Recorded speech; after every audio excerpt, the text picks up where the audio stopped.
pelo empate foi a primeira a entrar em campo. Alviverdes foram recebidos com entusiasmo pelos seus torcedores.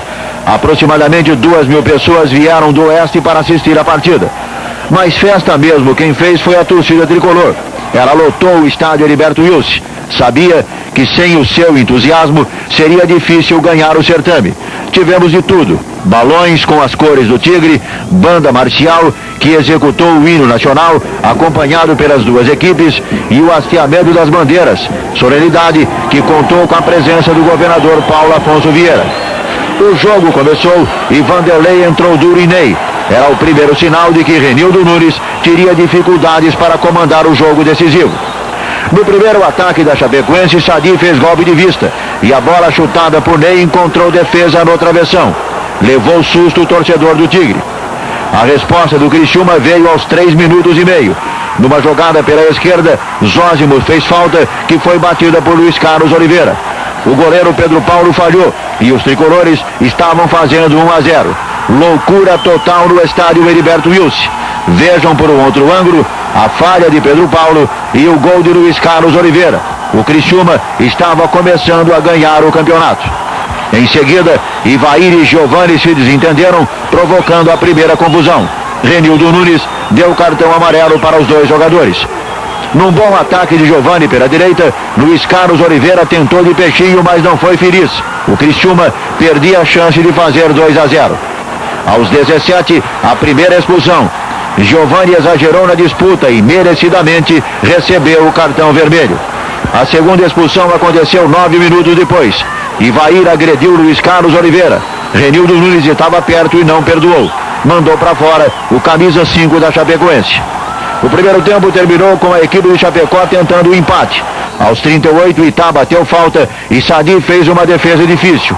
Aos 42, o goleiro do Criciúma saiu mal e permitiu que a Chapecoense tivesse a chance do empate. O chute de Paulo Rink encontrou defesa no travessão. Respirou aliviada a torcida tricolor. O jogo era nervoso, fora de campo também. Aí, o desentendimento do técnico do Criciúma com Pedro Marcelino, o árbitro reserva. No lance na área do Criciúma, o lateral Gilson foi atingido por Paulo Rink. Sorte dele que a arbitragem não viu nada. Tricolores pediram a expulsão do centroavante, que não aconteceu. Placar do primeiro tempo, Criciúma 1-0. No caminho do vestiário, novo desentendimento. Na confusão, o zagueiro Zósimo deu um pontapé no fisicultor Humberto Ferreira. Veio a segunda etapa e o Criciúma teve a primeira boa situação. Só que Vanderlei bateu mal. O Criciúma insistia no ataque. Numa falha da defesa da Chapecoense, o goleiro Pedro Paulo salvou nos pés do lateral Gilson.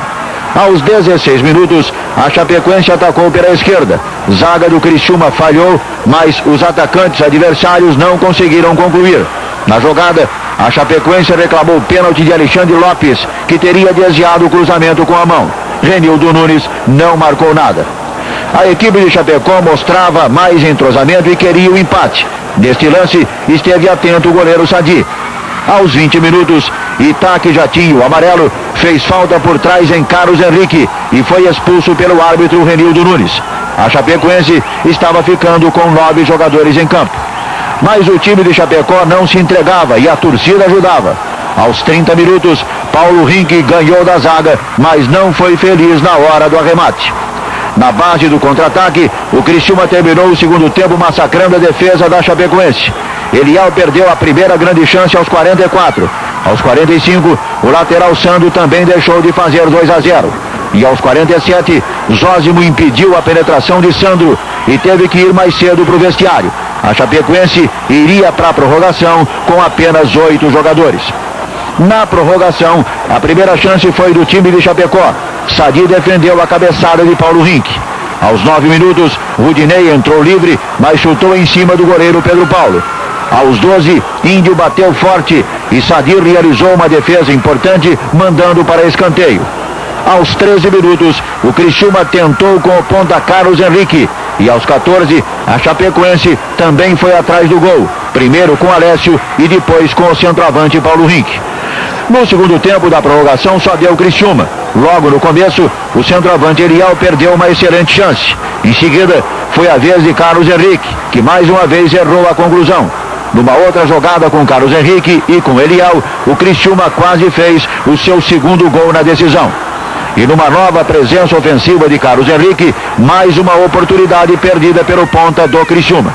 Alguns minutos depois, Renildo Nunes encerrava a partida e o Criciúma fazia a festa pela conquista de mais um campeonato. Eu acho que o Criciúma no fim mereceu, foi a equipe mais madura, mas temos que louvar a Chapecoense, porque a Chapecoense foi um adversário realmente difícil e se tivesse ganho, não teria realmente nenhum demérito.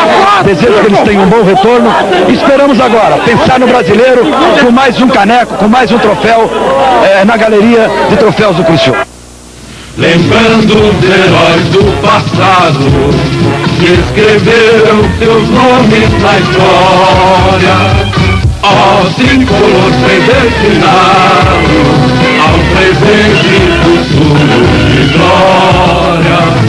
Salve o Criciúma no esporte nacional. Salve o Criciúma de patrimônio imortal.